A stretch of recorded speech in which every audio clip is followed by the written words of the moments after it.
Would you ever have a goat as a pet? If I had the resources. The resources, like meaning land? To do it right, yeah. Okay. What about a potbelly pig? I would love to have like wild livestock. I don't know if you call it livestock. No. This potbelly pig lives in your house. Has to be indoor? Indoor potbelly pig. Probably not. Okay. Wild horses and cows and pigs and everything just running about on my land would be awesome. That would be. I would love that. How much land do you need to have that many animals? No idea. Horses would be great as well. Horses would be great, but they need to run. Mm-hmm. I don't know. It's in the acres. I'm not sure. And you would just have them? Like you wouldn't like harvest their byproduct at all? I mean, maybe. I also think having an orchard would be cool. Orchard would be sick. Get some like apple trees or something like that. And a whole garden. The barrier to entry there is a lot lower. Mm-hmm. It just takes a long time for it to bear fruit. Yeah. That's the thing. We should plant trees. I'm down. We should do a tree planting initiative. I think so. This year was giving back to the food banks. I think next year we do a tree planting initiative. Mm-hmm. That was a fun grocery trip. We're doing it. 10,000 trees next year. It would be a fun initiative, though. It would be. Get some planted. I just don't know the rules of like where are you allowed to plant? Where are they going to have the best lives? I think we talked to the Lower Thames Conservation Area. They could help us out. They're kind of like the middlemen in the tree business. Yeah. Or we talked to some farmers that might want to do that. I know the city's on a big kick for trees. Farmers would be interesting, though. Yeah. Okay. Maybe we set like a target for every whatever we plant X amount of trees. Yeah. How much does it cost to plant a tree? Probably not that much. Can't imagine it's that much. That would be such a cool like yearly thing we could do. Yeah. Okay. Cool. We're planting trees. Done. All right. Hello, everybody, and welcome to the Exordia Creative Podcast. It's been a hot minute. May 2021 was the last episode we made, and we said we'd be back in a couple weeks after some restructuring. Well, guess what? It didn't happen, but here we are to make it better. So we're rusty as nails. So the team and Jared and I came up with some questions, and we're going to answer them rapid fire. Mm-hmm. Jared, how you doing? I'm doing good. I'm trying to think about what was going on May 2021. It's a bit of a blur. You know, we had a couple major projects fall of that year, but during the summer, nothing comes to mind that would stop us from doing that. Yeah. But we were always thinking about like, what's the best format? What's the best frequency? How are we going to get more guests? That was a problem for us for a while, was trying to get guests on. Yeah. So yeah, I think going forward, we're going to have mostly guest-based episodes. Maybe a couple with just Quentin and I. I think a lot of the time it's just going to be Quentin with a guest, probably. But yeah, we'll see. Isaac wants to do one with just me and him. That would be a good one. Yeah, we got a big team now. We got a few people who could be guests. We have a massive team. Lily, Riley, Isaac, Jared, Quentin. Huge. Single largest employer in Chatham, Canada. Call me out on it. Yep. So just to kind of punctuate this podcast a little bit, we got questions. And I think we're going to go back and forth.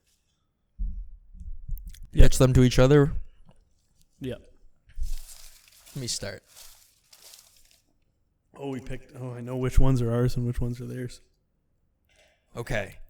So some context. What hats do you currently wear? In business, we say we wear a lot of hats. Quentin and I call it firefighting some days. Depends on the day. But let me stick to the script. My apologies. Quentin, what hats do you currently wear? Maybe tell us about them. Okay. What do I do on a day-to-day basis? I would say, as when we brought on Isaac, less of my role became shooting and editing, but that was a large majority of what I was doing, along with sales and stuff. And so now that Isaac is doing a lot of editing and he's doing a lot of shooting as well, there's still a lot of stuff that I like to go out on because I still have that creative heart in me that I still want to flex my creativity a little bit. I'd say a lot of it's sales and marketing is probably, if I had to overlay everything. Right. Sales and marketing is my kind of thing. Would you say you have a favorite of those two? I love sales, and we've talked about this on a previous podcast, but I love meeting with people, and I love the dopamine it gives me when we have new business that we're working towards and new people that we're meeting that could be clients down the line. That's what really gets me fired up. But I also like I said, to be creative as well, which is where the marketing comes in. Yeah. I'd say that's the hat those are the hats I wear predominantly if I had to pick. It's tough, right?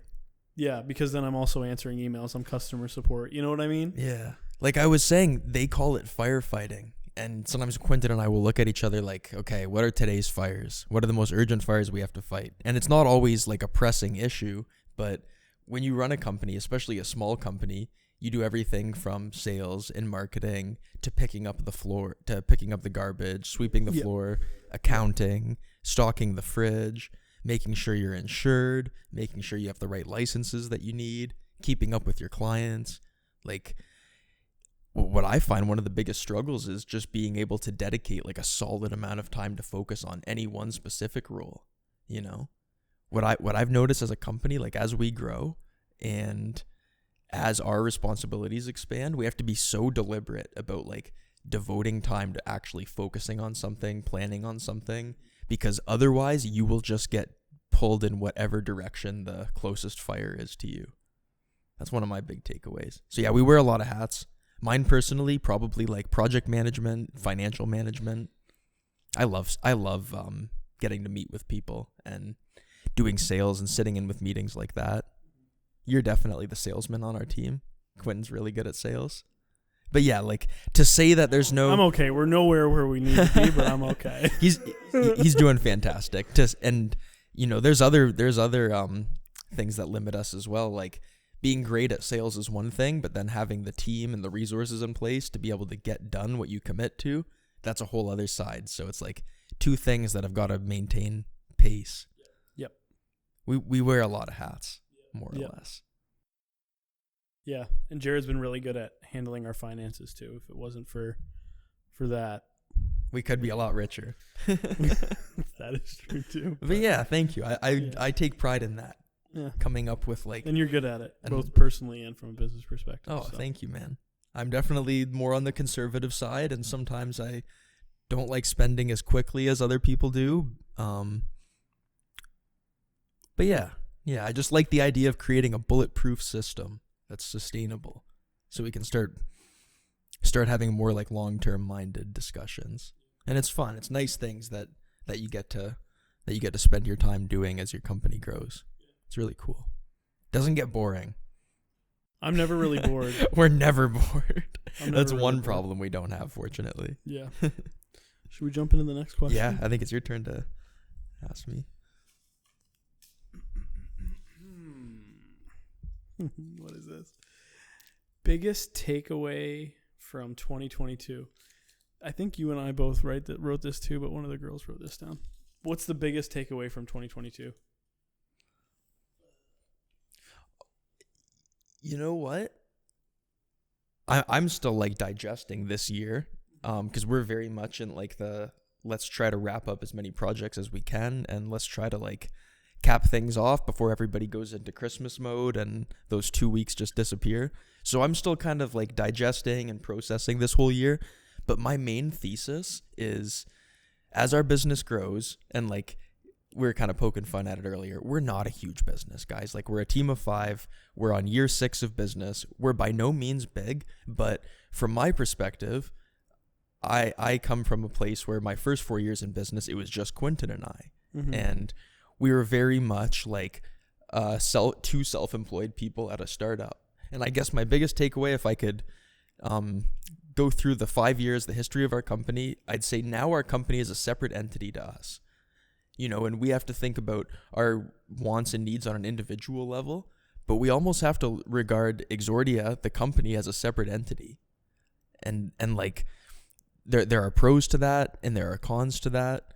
Like, for example, it's like a living, breathing organism, and its wants are more complex than just the combination of you and I's wants. Like it has its own needs, and because there are many moving parts, it's slower. And for you and I to take action in the company, we have to spend more time planning and we have to move more pieces. So there's definitely like latency. It's not as easy to make decisions. And if you want to like implement something, it's not lightning fast.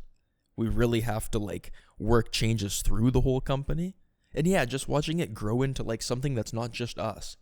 Almost like we created it and now we watch as it almost takes on a life of its own.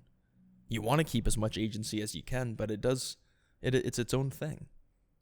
That's your takeaway? That's your overall takeaway? It's like my macro observation. That's a good one. That's a big macro observation.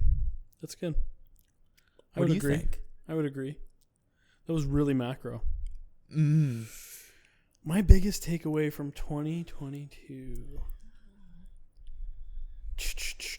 And I think there's a lot to be said. Like you and I talk all the time about like growing a team and managing the conflicting needs and wants of, you know, employees versus what the company wants versus what that division wants. Yeah. You have to think for multiple entities. Yeah. And I think the truest, like a quick example of that is, I'm not going to say how much or anything, but you and I just gave ourselves a raise for the first time in 2 years. And it wasn't like a crazy like amount of money at all, but like we've been pouring everything that we have into this. Right. And it's different because if we were just self-employed and we were just kind of going at it by ourselves, you'd like to think you could make more money if it was just us two, but it takes an entire team in order to, it's kind of like its own thing. I would agree with that. That's a good That's a takeaway. perfect example, like the giving ourselves a raise, because if you were only speaking from your personal perspective, or if I'm only thinking for what Jared Lund wants, I'm going to say, let's drain the bank account, pay me as much as you possibly can. But you're saying, what do I need to take care of myself personally? What does Exordia need as an organism to take care of itself personally? And what type of investments do we want to make? Because like before we even make personal investments, a lot of it's reinvestment into the business. So interesting. Yeah. It's weird. You know, they say your business becomes a separate entity once you incorporate. And maybe for tax purposes that's true, but I think a big enough company of any structure can take on like a life of its own. I just hope we can maintain the reins. We'll see. You know? Got to keep Isaac under control over there. Shout out Isaac. Yeah. Anyway, that was good. Mm-hmm. My biggest takeaway, like I echo those thoughts. I've been doing a lot of reflecting lately. And like by the last little while, I would say from like last week until now, I made a lot of changes already. And we've been having some good conversations one-on-one. We have. About it. If you don't make your own time, your time will make you. Does that make sense? Not only does it make sense, I wholeheartedly agree. Yeah. Anyway, that's my deliberate. takeaway. That's kind of my big takeaway. And I know we were talking about it in a business context, but what you said is true about life as a whole. Like if you don't make the time, if you're not deliberately like sectioning out time for what's important, that'll disappear. Yeah. You're just going to I remember on the podcast before we talked about me talking about this too. Mm-hmm. And my ability to say no is still not great. So that's one thing I'm going to look forward to in 2023 is just saying no. It's tough, guys. And anybody who's building a business. Anybody that is a super empath that wants to please people, understand too. Mm-hmm. You know? You don't want to let people down. And when you're first getting started and you don't have any credibility or trust, you need to be a yes person. But as you grow, you know, some of your decisions come with opportunity costs, and sometimes you get like imposter syndrome almost. Mm-hmm. Anyway, that's mine. You think, am I in a position to say no to this? You know? No. Okay. You're changing already. Pull it up, Jamie. All right, let me ask. Next up is, favorite album of all time. Whoa. That's a great question. Easy one. I can already tell who wrote it based on the nature of the question. Yep. You said easy? Easy. What is it? I'm going with the album that I love the most, probably have played the most my entire life. It was I don't know why I do know why, because my parents are sick, but they got me this album when it first came out. I think I was in grade 7 or grade 8, and I'm going with the Carter 3, Lil Wayne. Wow. That's a classic. The amount of times I could recite a milli right now. Oh, that's on Carter 3? Yep. I was going to say, I bet you if you showed me the track list, I'd recognize at least half of them. Amazing album. Wow. That's what I would go with. I would say that is a great pick. the Carter 3. That is a great pick. It has just so much nostalgia with it. Like, that's just an album that I listened to so much. Not to say that I had like a rough childhood or anything like that, but like I related to it. You know what I mean? Talking about drugs and guns. Yeah, that was my life, man. Only the strong make it out of Blenheim. Yeah, seriously. No, Lil Wayne's classic, and you'd always hear like the censored versions at your elementary school dog. dance. My parents got me the explicit. No, at home, yeah. But you know that was like what they were playing at like I forget what they're called, but the grade 9 dances and stuff you go to. I was a Blenheim kid. We didn't have any grade 9 nothing. You were at the Pines. Oh wait, yeah, we did. Sorry, I thought you were talking about those Ewan dances. You know when like, they put the light set to. up in the cafeteria and dim it down and turn it into a club. Oh man, what's mine? Give you a few. First one that comes to mind. Whoa, one. You gotta pick one. Of all time? Of all time. Aquemini by Outkast. It's like old school rap. It really got me into like old school hip hop when I was younger, which is cool. And I still revisit it. The remastered version or whatever the best rendered version is on Apple Music sounds really good. And it's a good album that you can listen to like front to back. Maybe you listen to it once a year. But it's a classic. Like, I'm not just driving around bumping it all the time. It's not like the best music for anything. Okay. But I always love going back to it. Cool. The production's crazy. Shout out Andre 3000. He's good. He's the best. That was a good question. Okay, my turn, right? Mm-hmm.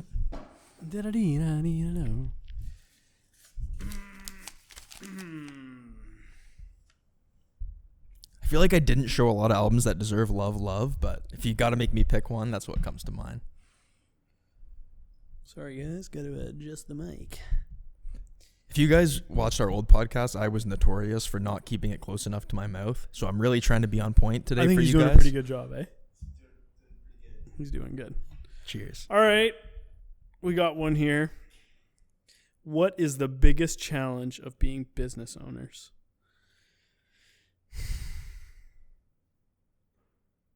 I think we already covered some of this ground, but I would say the biggest challenge is constantly maintaining a distinction between working on the business versus working in the business. And it goes back to what you were saying about how Isaac has been a huge help at having him free up some of your time that you used to spend filming video and editing video to be able to do like more high level stuff and more executive stuff like building relationships and figuring out our marketing. Mm-hmm. And I'd say as a business, you'd like to think that you're efficient enough where you have the people in place where you're able to take a step back and focus on the growth of the business. But at least where we are now, it's very much a mix of both. And as much as we would like to be able to fully remove ourselves from the day-to-day moving pieces and whatnot, and be able to think from like a macro perspective, how can we grow? What's our 10-year plan? What's our 30-year plan? I find myself, at least at this stage, still getting dragged back into like the working in the business. And there are constantly little fires that need to be put out. There are constantly little things that need to be done or moved around. And I think that's just how it's going to be as we build out our team and as people get more experience and become more comfortable. But I constantly find myself like veering back and forth between being in the business and taking a step back and being able to work on the business. I really look forward to continuing to be able to slowly build out a team that allows us to spend more time focusing on the big questions. Yeah. But one benefit about we worked so long in the business, not so long, 4 years, but it is a long time, that we know every part of our business. Right. Which is very important for if and when all hell breaks loose. We have the fundamentals. We know what to do if something goes wrong. We know how to fix a problem in Final Cut. We know how to the best uses on social media marketing. Like we know all that stuff in the back of our mind. I think that's really important. But I would agree with you is and also determining what those activities are from working on and in. Mm-hmm. Like how do you define those? Yeah. And you know what? I think like there are some people, like, you know, some entrepreneurs who are professionals at starting a company. Let's say they want to start a medical clinic from scratch, and they might design the company without baking a job for themselves into the structure. Like they might decide, I'm going to finance this company and I'm going to structure this company, but I'm going to need a team of administrative staff, a team of medical professionals, and a team of like maintenance staff. And this person, they're going to set up a company structure that doesn't involve them playing a role in the company. When you and I started, we didn't have the privilege of being able to create a company like that. We had to be productive ourselves to make the company work. And like from a security perspective, I like the idea that we know the ins and outs of the company when we fell back. Because if we were building like NASA, let's say, when you go to hire somebody like an engineer, you have to have like certain like business acumen and intuition to make those hiring decisions without being able to call every person on every one of their specialties, you know? Mm-hmm. It's definitely a competitive advantage in some ways and also a detriment in others. Mm-hmm. Because it's tough to let go of some responsibilities, right? It's tough to let go of some responsibilities. For me, you know, it's part of our identity. Mm-hmm. Like for 80-90% of our company, the first 4 or so years, we have this identity as like, I'm a website designer, I'm a video editor, I'm a social media manager. And then we start delegating these things. And then it's like, what am I? Right? And that's why there's almost like a painful growth period when it comes to stepping back and working on the company. Now you're like, with all this time, should I be thinking about like financial growth? Should I be thinking about sales? Should I be thinking about what long-term relationships to make? You know, it's a whole new set of questions, a whole new set of responsibilities. It's true. It's awesome, but it's daunting at the same time. Yep. Because they're not the same activities that got us to where we are, right? Yeah. They're different. And you have to beg the question, like, what should I be doing now? How does the company need me most? And I think that you just figure that out with time too. Mm-hmm. And what's calling you. There's more than enough firefighting in the meantime. Mm-hmm. Good one. Mm-hmm. I think you're up. Chuck. A lot of good questions in here today. I'm going to pick what I know to be a new one. Dun dun dun dun. Oh, shit. What was your last Google search? I'd have to pull it up. Can I pull it up? I don't actually know. I'm going to go get my phone. All right. In the meantime, I'm going to try to do the same.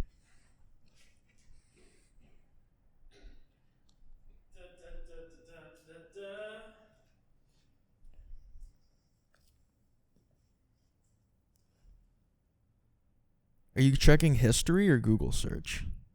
What are we checking? Can somebody clarify? Google search or search history? Oh,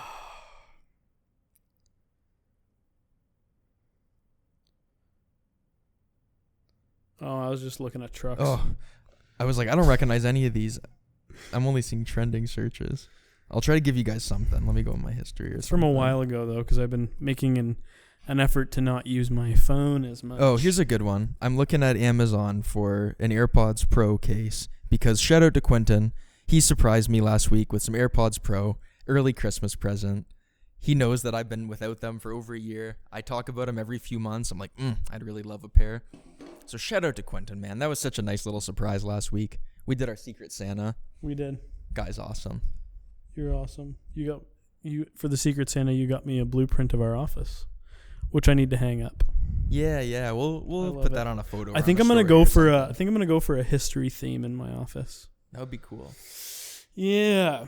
Shout out to our landlord, JP Contractors, for helping us locate an old blueprint, sending us old photos of the space.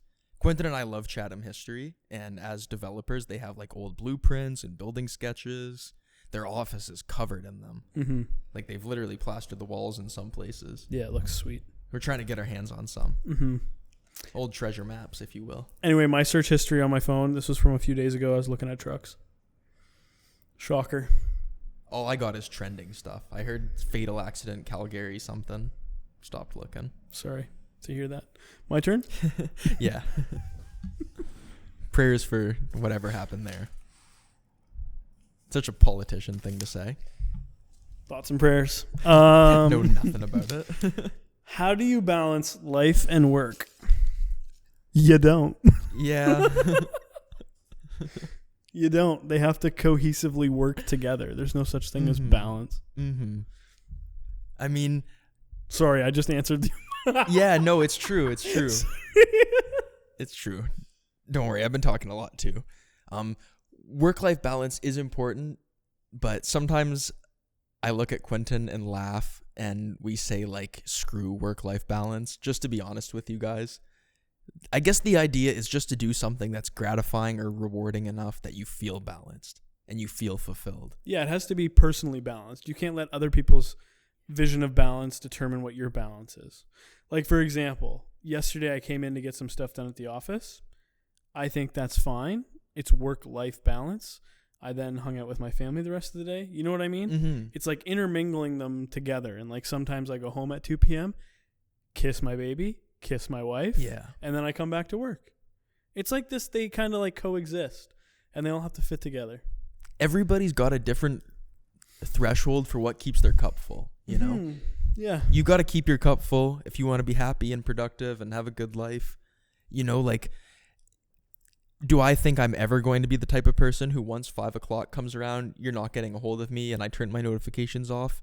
No. That's going to be me. I've just accepted that right off. That's going to be me. Yeah, you've really been focusing on the notification For like 2 days. control and being mindful. It's important, man. You know, I preach about this all the time. Your notifications will rule your life. But yeah, so in some instances, I'm like, you know, forget work-life balance, do something rewarding, and it won't even matter. But I do have like some hard stop stuffs. Like for me, 8 hours of sleep, pretty much necessary. You know, I'm not going to put myself in a situation where I can't do that long term.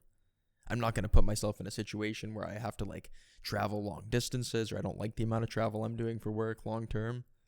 You know, like we have certain boundaries. We have our riders. Mm-hmm. Certain creature comforts. Yeah, exactly. Just ways to manage the stress. You got to make it work for you. Yep. I also think it's less relevant to us because we have such a say in what happens in our work life. Mm-hmm. It's a little bit more like creative, and it's not as bad to be playing in the work side of things. It's true. It's all We're your playing right now. perspective. Are you done with that question? I think so. I think so. It's a good question. Work-life balance. It's teetering all the time. Do what works for you. That's my official Let's answer. get into one of our questions. 2022 highlights. What are the highlights of this year, Jared? You know what? Moving into the office, that's been a big one. Big one. The fact that we have a dedicated studio space. It's not always going to look like this, but it's just been fantastic, guys. Like, it's more of a retail presence spot. We're right downtown, so we're really excited to be able to put some signage somewhere that people can actually see. Our last office was in a building, so this has just been like a paradigm shifter in a couple different levels. And it gives us the space that we need to keep growing our team. Mm-hmm. I don't think our team's going to double anytime soon, but this gives us the room to be a team of 5, be a team of 7 very comfortably, I think. That was a big highlight. Yeah, that's one highlight. Maybe we could go back and forth or something. I know there's been a bunch. 2022. Probably Riley and Isaac are 2 of my highlights for the year. Mm-hmm. Yeah, and shout out to Lily too, obviously. But she's a 2021 gal, right? Though, exactly. You know. Yeah, but just making the move to bringing our team internally. Mm-hmm. Yes, that was a big one. Hiring internally. That was a big one. Yeah, oh. And not doing commission-based pay or contractor-based pay. Yeah. You know, gets hairy, man. Yeah, salary gets or hairy. hourly, work for the company internally. I think that's the way to go. Yeah. It's been awesome. Ton of learning experiences associated with that. And so far, I think, people are liking the structure and how things are going. Mm-hmm. And Exordia to the moon, baby. Yeah. We just got to keep asking, you know, like, still doing good? Once a month. Mm-hmm. Hey, how are you? Yeah. Yeah. It's important, man. It is. That's a good... Yeah, so those are our two pretty major highlights would be the space, the people, the places, the things, the coffee. Definitely. You know? Yeah. Ton of exciting projects. I think we're doing the best. Big growth too. That's another highlight. Fantastic growth. Yeah. And I think we're getting to do some of the best work, like in terms of projects and some of our retainer clients that we ever have. Mm-hmm. Like, I think Quint and I are still a little touchy on what bits of our actual business model we want to share and what we don't want to share with you guys. Yeah. But we're really happy with the level of work and the quality of work we're doing these days. 2022 is definitely our best year thus far, as it should be. 100%. Yeah, Jared and I like to move pretty quietly. Mm-hmm. You know? I think that's fine. You know, people always want to ask us, like, when we talk about our marketing, for example, like, are we marketing ourselves to the businesses that we want to work for, or are we marketing ourselves to the area as a whole? Like, I consider our marketing more like for the industry as a whole, for the marketing industry, for digital marketing, not just for our clients. Yeah. We also don't like hard sell or anything. Mm-hmm. We just kind of make shit that we like. Some stuff we think is funny. Some stuff we get super creative with. Like, by the time you guys are listening to this, Isaac and Lily just put together a really cool Spotify playlist video. I think it looks cool. I think it's fun. Just cool stuff. Yeah. Or even the very fact that we have a Spotify playlist. Yeah. That's just something that we're trying to do for the good people who are generous enough to follow us. All 9 listeners. Mm-hmm. For now.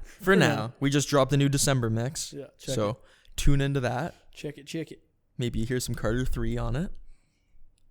Can we add some? I'm kidding. Don't add Carter 3. Gotta make a change. Okay. Yeah. Yeah, no, and yeah, I guess, like, some people are like, why don't you post more about what you do for other businesses? And I think, to be honest, most of our direct sales all come from local word of mouth within the business community or within the industry.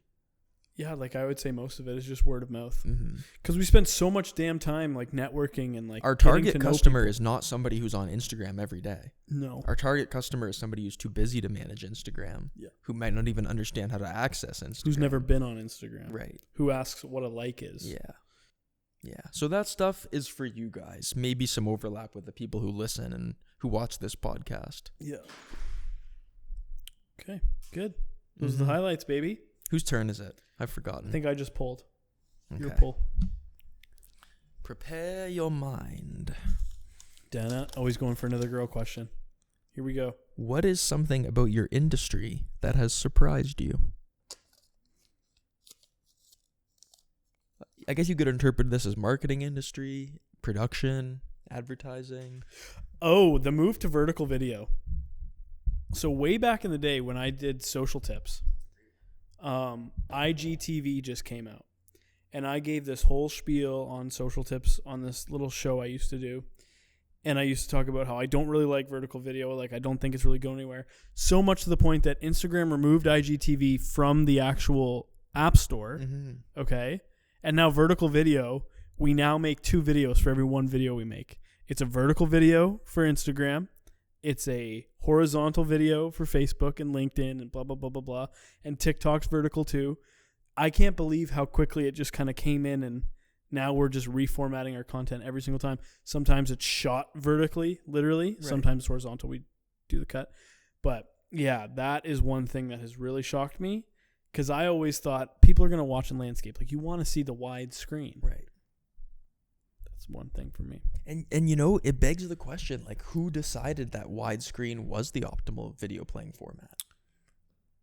Yeah. Like, where does that start? Is the shift to vertical purely because that's the real estate of the devices that most people are going to be watching it on? It fills your whole screen, right? That's why. Yeah. And if we look at internet usage trend, it's predominantly smartphone, whereas 20 years ago it was desktop. Mm-hmm. If we look at video consumption trend, it's increasingly social media and TikTok video consumption. Makes you wonder, when are we going to see a Hollywood movie shot in vertical? Yeah, You true. know? That's actually true. Who It's knows? interesting to think about how that works. Who knows? Like, who decided where that standard aspect ratio was derived from? I don't know. There's probably some really solid technical explanation that makes it make sense, but Yeah. that's a great one. That's one thing I still that have a shocked hard me. time digesting vertical video. What else has shocked you? What shocked you? That's such a good, like, specific example. Because if you asked me when IGTV came out, I would have been with you. Like, if I want long term, I'm watching landscape all the way. And I would still like to think that. I still think most of the content I consume is landscape. True, but what if these shifts in industry, which are being pushed by the big companies like Instagram and Meta and TikTok, what if they put such an emphasis on the need for vertical content that all the best content creators just say, okay, guess we're going to only do vertical. But, okay, this might date really poorly, but I'm going to say it anyway. I think vertical video is meant to be short form, number one. And number two, I think that vertical video is complementary to the horizontal or 16:9 video that they're already making. That's where I think it lives. But I might be kicking myself later saying, oh, I was super wrong. And these things change slowly, piece by piece, over like multiple years. I don't know. In terms of what surprises me about my industry, I guess it's not a surprise anymore, but one like major overarching theme I've noticed is just the fact that everybody now has to be a content creator. Everybody has to have some type of platform where they can exude influence. Yeah. And, you know, like, it happens so gradually. It happens not even over years, but over decades. Like, the need for the personal brand is more relevant than ever. And there are a couple, like, OG, like, traditional examples of this, like real estate agents. You know, your business card and your image is very important in that sort of industry. If you're a self-employed, like, contractor or tradesperson, you might have a sort of personal brand that's associated with you. Oh, call this dude. He does good work. He's trustworthy. Or this guy can help you sell your house. He sells all the houses in this town. That kind of thing. And now it's like, if you work for the government, if you work for a school, if you're a cog in a relatively massive machine, you still need a personal brand. And you know, you could have somebody who works for a big nameless, faceless corporation who goes home and they're huge at like baking bread on TikTok. Or maybe they help people manage their personal finances after they're done with their accounting job. And I think there's more opportunities for people to do it. There's more of a need for people to do it. It's becoming like increasingly important to even get a job, to have at least a decent LinkedIn. You know, 10 years ago, what was your resume? That's how active are you on LinkedIn? Mm-hmm. And if we have two candidates, one of them has 100,000 followers on social, the other has none, then the person with 100,000 followers is going to be more advantageous to us. So it's just a reflection of like an increasingly competitive and accessible workforce, but everybody's got a brand now. And over the years, I think it's only getting more like necessary. That's funny that you say that. Well, I think that Exordia Creative is kind of your and I's personal brands, because even on my personal social media, I don't share a lot. Mm-hmm. Like, I don't share stories. I'll share my wife's story if she tagged me sometimes, not all the time. Yeah. Because I like to keep that part of my life a little bit on the DL. So I know, and like I'm the same way when it comes to like family and close friends and keeping that side of your life private. Then it begs the question, like, in your hobbies or in any other interests, like you could build a brand around that. Sure. Like I find like I'm busy enough, I'm content enough with what I'm doing now, but I do still have that thought sometimes, like, what is my personal brand? Am I doing enough to represent myself? Because if you don't, you're just drowned out by all the other noise. I got to work for a few more years before I can get into my hobbies. That's also valid. Yeah. Yeah. Going back to the work-life balance. Mm-hmm. Hobbies just don't bring me as much joy as this. You know? Yeah, they could. They could. This is a hobby right now. I mean, this podcast just kind of is definitely a hobby. Tinkering with our trains and, you know. Yeah. It's kind of what we do. But with this. Mm-hmm. Whether it's hobbies or whether it's starting multiple businesses. Mm-hmm. how much attention do you give to the golden goose versus how much priority do you want to place on diversifying yourself? You could see the pros of each. Yeah. As well as the cons. Anyway, yeah, that's my main takeaway. Everybody has a brand. And if you don't, you probably should think about it. Next poll. I think it's your go. Let's get it. Okay. One of the strip questions. This is just 2 words. Our marketing. Question mark? I know why we wrote this. We were talking about it earlier. Yeah. A few different things.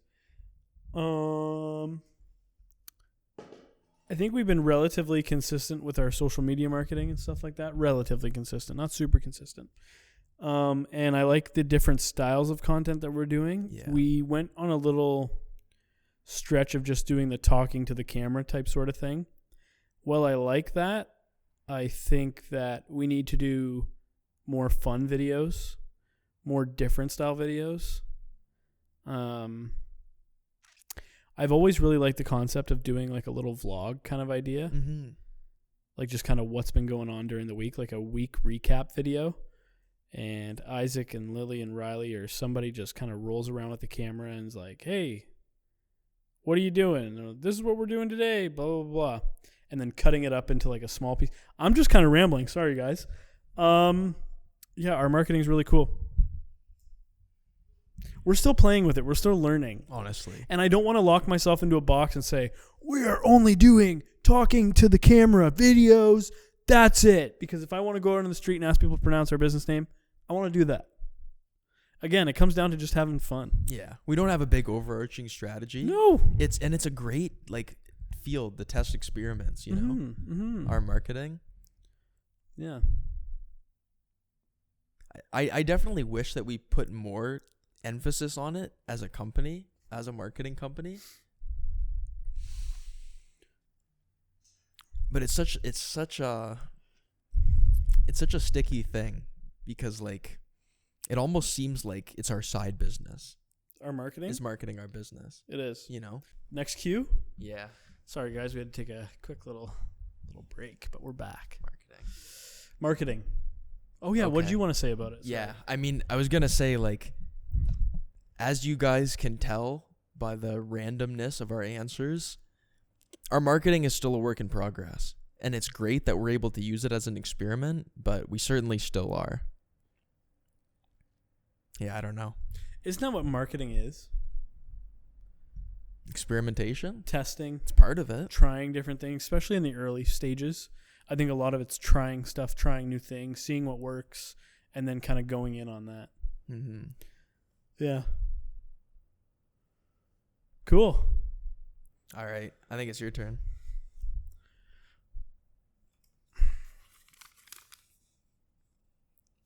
What advice would you give someone wanting to pursue a similar career?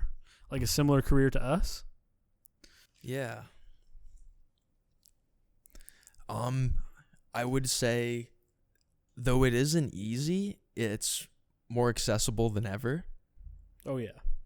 And I would say, regardless of whether you fail once or fail a dozen times, as long as you're learning from those failures, it's some of the best experience you're going to get.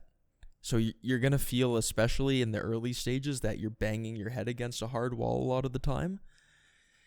That is more invaluable than any business education could possibly be, is going out and trying things and making things work, because whether it's marketing or whether it's building any sort of company, brick and mortar, retail, e-com, service-based, local, professional services, just starting and just doing the exercises of running a business are going to familiarize you with how to manage a financial budget, how to hire people, how to deal with failure, how to pursue sales, how to handle rejection.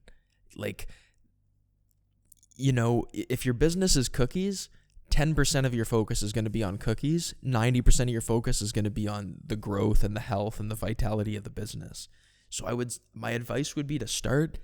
Don't be afraid to experiment and try to find something that can play to your limitations and your strengths. Like for Quentin and I, this business was fantastic because it didn't require a large financial overhead. You know, we were able to buy a little bit of consumer electronics, cameras and laptops and stuff. Most of the investment was time.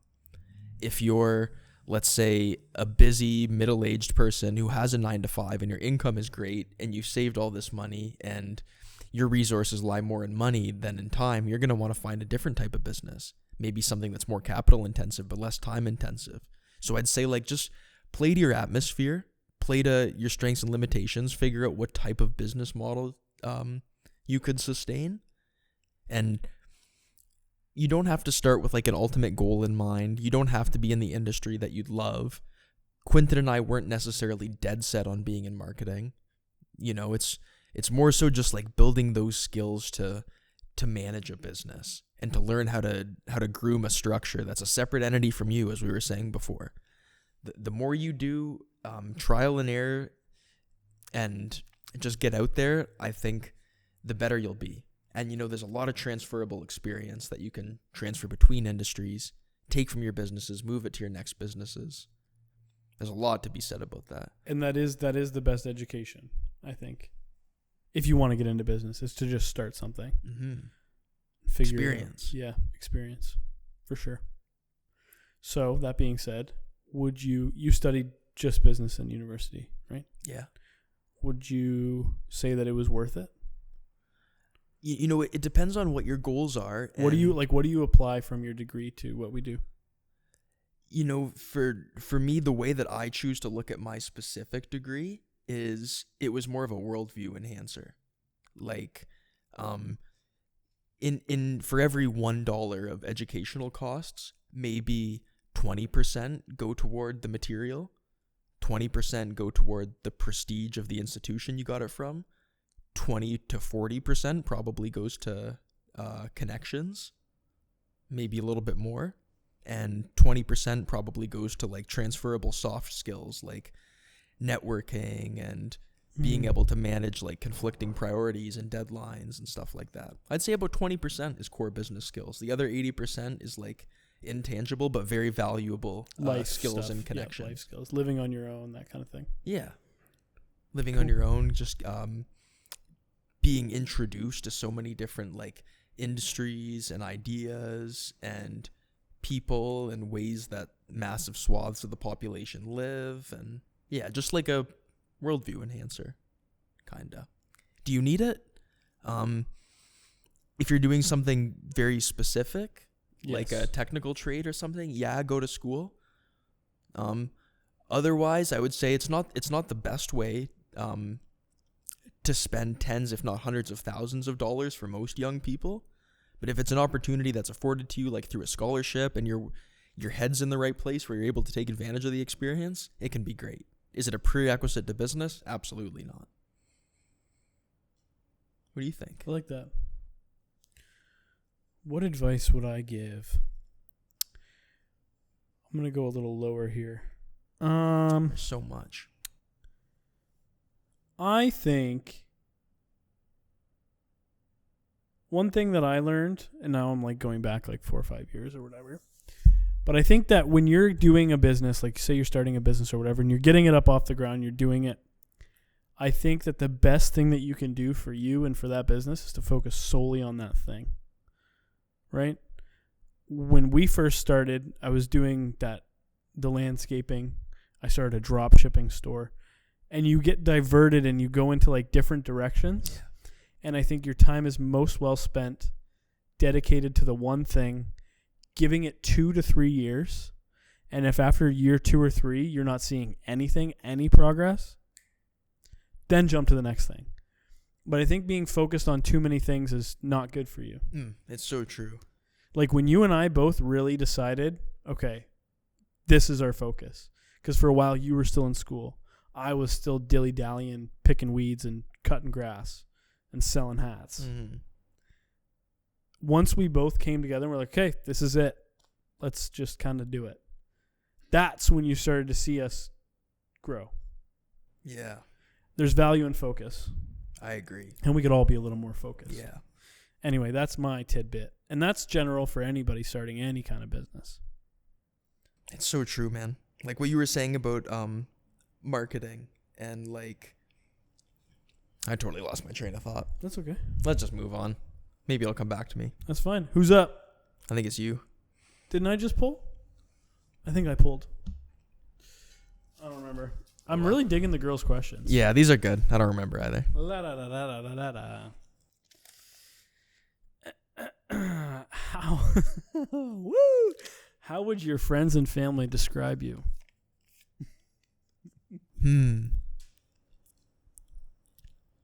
I would say stubborn.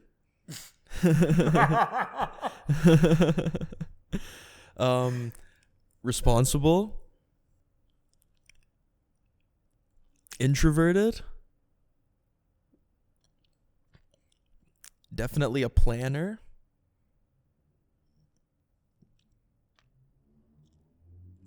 Quiet. Just a few. I don't know.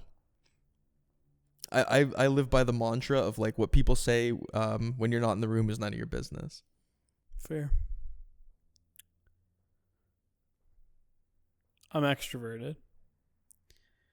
I have undiagnosed ADHD. I have not been diagnosed, but sometimes my wife will send me like ADHD stuff. She's like, "Babe, watch this."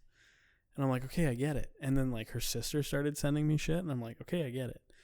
Like I like to bounce around. Which is why focus is so damn important. I don't know. Talkative. I am pretty responsible. I'd say I'm really responsible. Definitely. I don't know. Nobody's ever come up to me and been like, "Here's how I describe you." You know, and if they did, like, I don't know. I would one thing that I would say, just to give you some flowers here, is you're very commitment oriented, and that's one commitment oriented. Yeah. What does that mean? Like some people are commitment avoidant or like commitment reclusive. I think you're the opposite. I'm so committed. Well, I think you're being a little sarcastic now, but genuinely from the bottom of my heart, one thing that I really admire and look up to you for is your not only like acceptance of commitment, but like you seem to do well with it. Like you say, the importance of committing to the idea that we're a marketing company and this is going to be a multi-year long-term game. That's a commitment.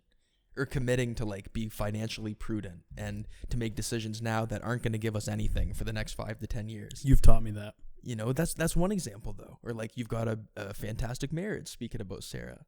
Like that's funny, but I think that you do really well with commitment. And that's how I would describe you. That's funny. Just to give you some props. Thank you, man. Yeah, you're welcome. I think if I can give you some flowers, and I promise that they're not backhanded flowers, but it is your stubbornness. And that's why I laugh so hard, because it doesn't always have to be a negative stubborn thing. But when you are dialed into something, like you're just fucking dialed.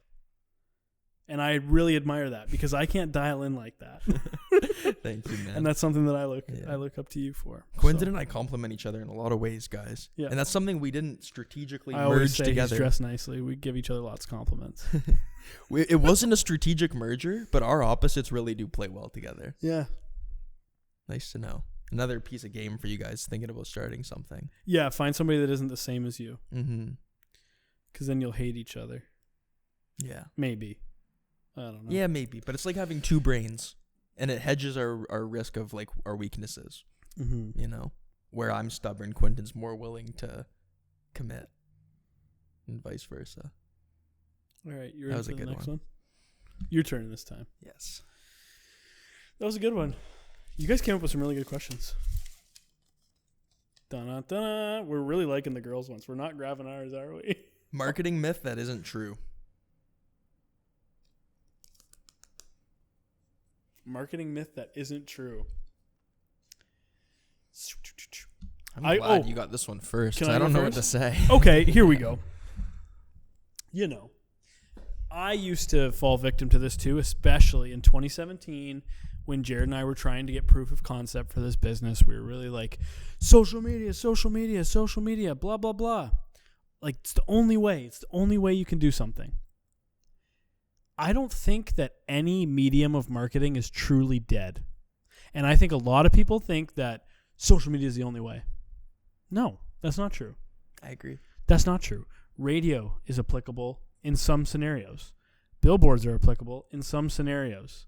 Print is applicable in some scenarios. Everything is applicable, and I think having a nice marketing mix and focusing more on where your business needs to be marketed, but also dabbling in the other areas as well. Like, I don't think you need to be solely focused. Social media is the only way to market your business. You should spend all your money on social media. No. You should branch out and like spend So true. not just digitally. There's a lot of really good things to do outside of social media for your marketing. That's a great concept. And we can help you. Call 1-855. But yeah, that's what I think. You're so right. I didn't think about that, but there's no such thing as like a truly dead medium. Everyone says this is dead, that is dead. I've heard email open rates are starting to increase, and I've been opening a lot of email marketing stuff. I know. I'm getting trapped into it. Some of them need to screw off, though. Some of those guys, hey, quit my notice, blah, blah, blah. But yeah, I would say no marketing medium is truly dead, except for maybe the pigeon one. That one's dead. You know, even an example like that, if you were having like a high-end fancy destination wedding and you had whatever kind of budget for that kind of stuff you wanted, Yeah. the pigeon invitation delivery, that would be a flex. That'd be amazing. It would be a drone dressed as a pigeon. Yeah. Yeah. Or like, you know, we push digital by just about any means necessary. But that being said, is print dead? No, you just have to be creative about how you use it. Or people talk about how COVID's accelerating this push for retail to move online. Is retail predominantly moving online? Yes, but does that mean brick and mortar's dead? Absolutely not. People are just rethinking the way that they use this space. Like, funny enough, about 50 meters to my right is the Chatham Mall and what used to be Sears, an old department store.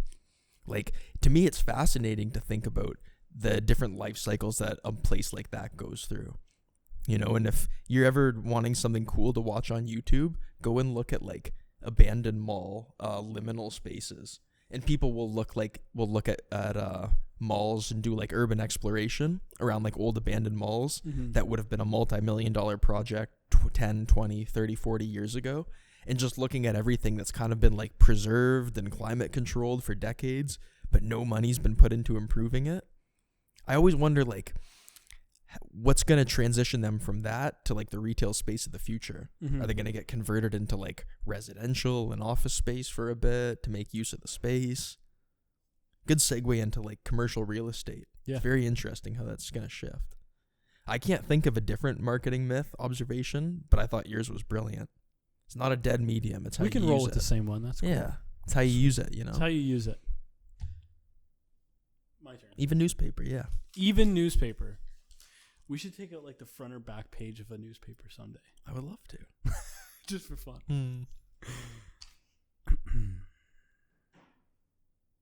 What's one thing you wish you had known when starting Exordia? Dude, the girls' questions are better than ours. That's a fantastic question. One thing.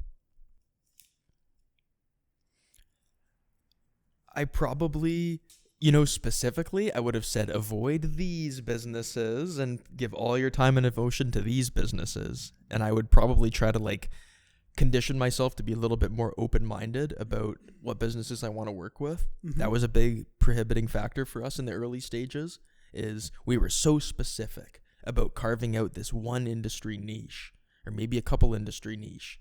You know, it took us a while to really like develop that into, we don't have to only work with restaurants. Our niche can be the type of marketing services that we provide for different industries. That's one thing I would tell myself. Don't be so industry dependent, and think of it like an asset that we get to touch on different industries and how those industries market, and we get to apply things from industry A to industry B. And I think that's a bit of our like value add, is how we're not industry dependent. Yep.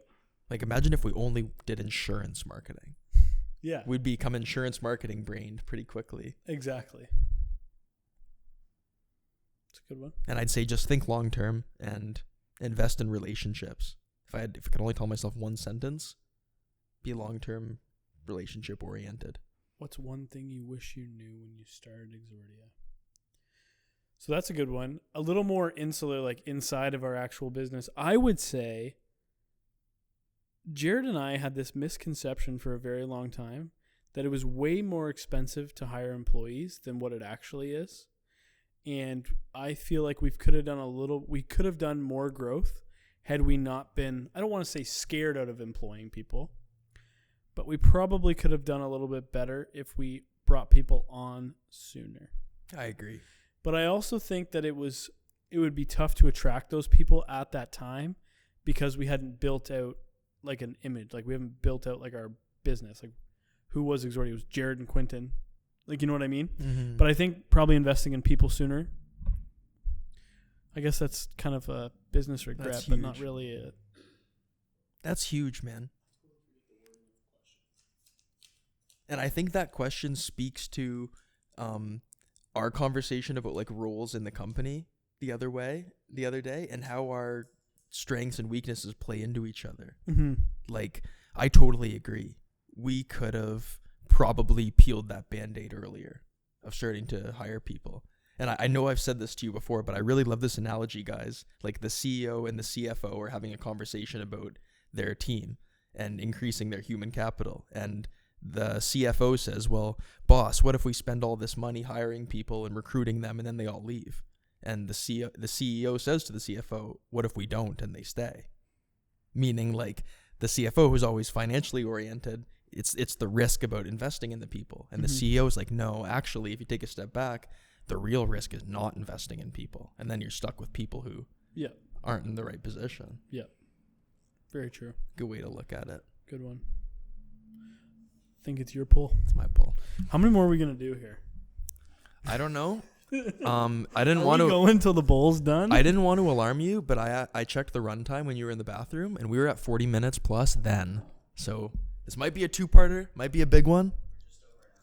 No doubt. Okay. Okay, let me at least give you one more. What are Exordia's next big milestones? This one was a confusing one when we wrote it down for me because I don't know what we want to disclose or what we want to say. Basically, guys, by next year, we have to be $1 trillion company.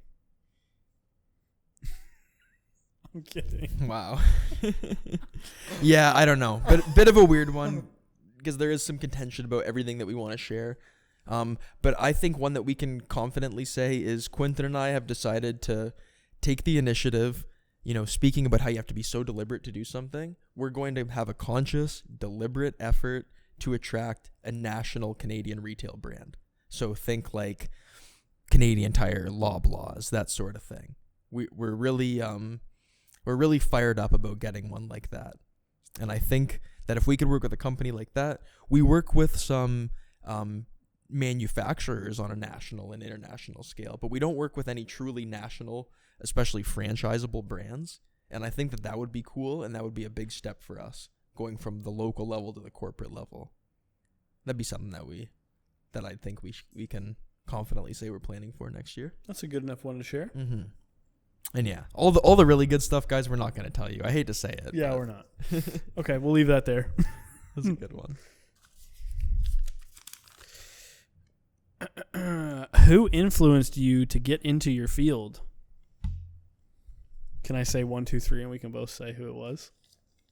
1, 2, 3. Gary V. Shout out to Gary V, man. You know what? He is such a good influencer and public speaker and business owner. The girls are Googling him right now. It's incredible. Yeah, we just told the girls a couple weeks ago that we went to that conference and who he was. They had never heard of him. But not only is he amazing, and not only are his takes like clippable, like people will come back and 10 years later show his prediction or his hypothesis about an industry or a marketing trend. He's right. And not only was he right 10, 15 years ago, he's still making calls today that are fantastic. Yeah. And one piece of content, if you guys want something funny / engaging to watch, Tim Dillon, comedian, did an interview with him at one of his companies in New York. I love Tim Dillon. He's got pretty funny opinions, and he did a fantastic interview with Gary V. So I don't know which channel it's on, guys, but I highly recommend you watch that and listen to some of his takes and go back to them in a couple years. Yeah. The man is really on the bleeding edge of the industry, which is impressive considering how big his companies are and what he does. Yeah. I'm proud to take any inspiration from Gary Vee. He's a legend. Honestly, and I paid much more attention to him back then. Less so now that we're kind of in the grind, but like watch the Tim Dillon one, man. You would like it, I think. Yeah. Every once in a while I'll stumble across his content. It's nice. Mm-hmm. But yeah, he was like the real OG for us. And I remember when we first did like our first initial pitches and stuff, people would be like, "Oh, you're just doing what that Ty Lopez guy was trying to sell, blah, blah, blah." No, man. Like, it was not the Ty Lopez shit. It was the Gary Vee who really like got me inspired into entrepreneurship. I haven't heard that name, Ty Lopez, in a while. I don't know. He was making his rounds one summer, and I was feeling bad for Gary when people were conflating Gary with Ty Lopez, because all of a sudden this viral Lamborghini guy comes and people start equating him with Gary. And I'm like, I don't know about Ty. Not that he's necessarily a good or bad influencer. I'm sure he has some valuable content, but Gary is such a legend, man. He's got great feedback for young people. Totally. And he speaks specifically to what I would do if I was 18 today, what I would do if I was 20 today. I would go to the garage sale. I would flip it on eBay. Anyway. Yeah. So you might have heard Jared say we went to a conference. Like literally the month that we started Exordia Creative, we saw that there was this event called Haste and Hustle in Niagara-on-the-Lake. Gary Vaynerchuk was going to be there, and frickin' Casey Neistat was going to be there. So we frickin' went, and we went to this marketing event. We had just started our company. Like I think our first post went out the day we went. Yeah. And yeah, it was cool. And I got my pick with Casey. It was awesome. And I remember there was like Pepsi people there and shit, like actual marketing people. Pretty cool. It was a good mix. It was a good mix. And we stayed at a hotel. Yeah. Yeah. Oh, man. That was wild. Sneaking into the room where Casey was interviewed in. Yeah, we were little creeps. We were running around. It was fun. Having our little corporate business lunch. With your carrots and celery and your little sandwich and coffee. I still follow a couple people that I met there. Oh, man. I remember that big board with all of the social handles. We tried to tag up Exordia on it. Went through Maybe so many somebody will see business it. Maybe cards. somebody will see it. Yeah. That's fantastic. And you know what, guys? Like, we felt like posers. We very much felt like imposters. Like, we didn't necessarily know who to talk to or how to make the most out of the event. But just doing stuff and, like, breaking down that comfort level barrier. Yeah. And putting yourself out there when you're young, it's so nice. It's so important. Yeah, we really had no business being there, but we were there to go see Casey and Gary. That was like, and I think that was a lot of people's draw was them because they were huge at the time. So true. Yeah. Yeah. Be the dumbest person in the room sometimes. Yeah. And then you'll soak up the most. I always am. The most information. Yeah. All right. Here we go. I think like 2 or 3 more. Let's call it. Getting pretty zoinked. Yeah, I think we're on a high note. Wrap it on a high note. Do you want this to be the last question? I mean, if that's last question potential it's in not, your hand right it's there. not, and we've already kind of went over it. So okay. let's handpick. Give us something good. Come on, girls. Don't let me down.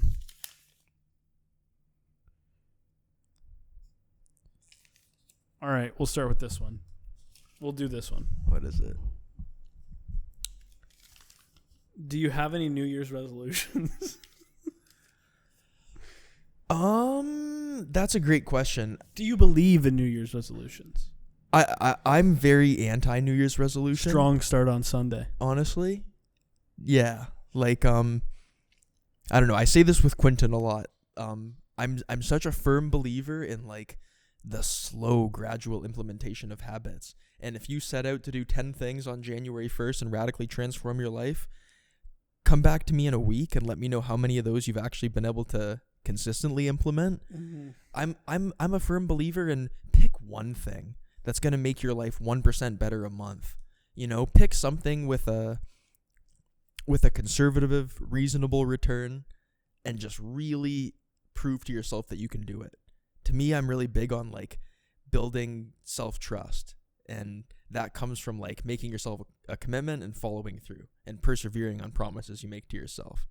So I really don't get too ambitious with my New Year's resolutions because I don't want the damage of breaking a promise to myself. I'd rather come up with one reasonable goal and really go all out for it. Yep. You know, personally, it's nothing that's going to start as of January 1st, but I have certain savings goals and investing goals in terms of finance. I have certain like diet and exercise goals in terms of physical health. And I have certain like professional goals that we share a lot of them for Exordia. And yeah, every month or every 2 months, I have a sheet and I have like some goals or some practices for different areas of my life, like mental, physical, spiritual, emotional, work. And I try to update that or at least look at it and give it a good read like every 2 months and see how close to being on track I am. Yeah. But come January 1st, no, I'm just not looking forward to how busy the gym's going to be, honestly. True. Resolutions start when your mindset starts. And that could be any day of the year, baby. That's true. That's my mentality, though. I love it. What do you think?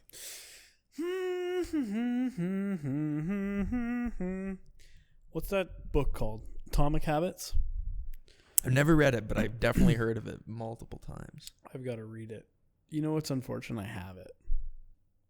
Is that the one where they talk about the power of like compounding habits by Yeah. you couple habits together? So like if you set out your clothes, you'll also brush your teeth. You know what I mean? No, it's true. Like you couple them together. Anyway, it's true. I have those in my totally life. freaking agree with you, Jared, because every time, like I'm in this phase right now where I want to change again and I want to be better and do better and I want to load everything all up at once, but I'm not. I'm taking it one little habit at a time. So that habit that I'm focusing on right now is my screen time, which gives me a lot of my time back. So that is my first step. I barely even see Quentin's phone anymore. Like I know it's on the table now, but I've been with him. It's been 2 all days, week. guys. It's been like 2 days. But anyway, and just slowly attacking that. So then once I feel comfortable with that and I'm in a good place and I'm like, okay, you know what? Quentin, you've been on your phone for an hour. That's acceptable to me. In the job that I do, in what I do, I got to be on the phone sometimes. Mm-hmm. Okay? Then you move on to the next goal. What is the next goal? I want to get consistently working out again. I've proven to myself that I can do it for like 3-4 months, 5 days a week. I want to get back into that. But I don't want to stack the damn shit all together and say, I'm going to go to the gym every day. I'm going to stay off my phone. I'm like, you got to do one thing at a time. And I learned that from you. So here's some more flowers. Oh, thank you, man. Because it's so overwhelming otherwise, right? It is. Like, of course, I it's have like I want to be a things. fucking human, you know? So. Yeah, we could all think of a million things we want to do better. Yeah, I'm also going to get a truck in 2023. Whoa. That's just a meme. Any chance I can to say I'm going to get a truck, I do. For fun. I had a dream last night that I got one.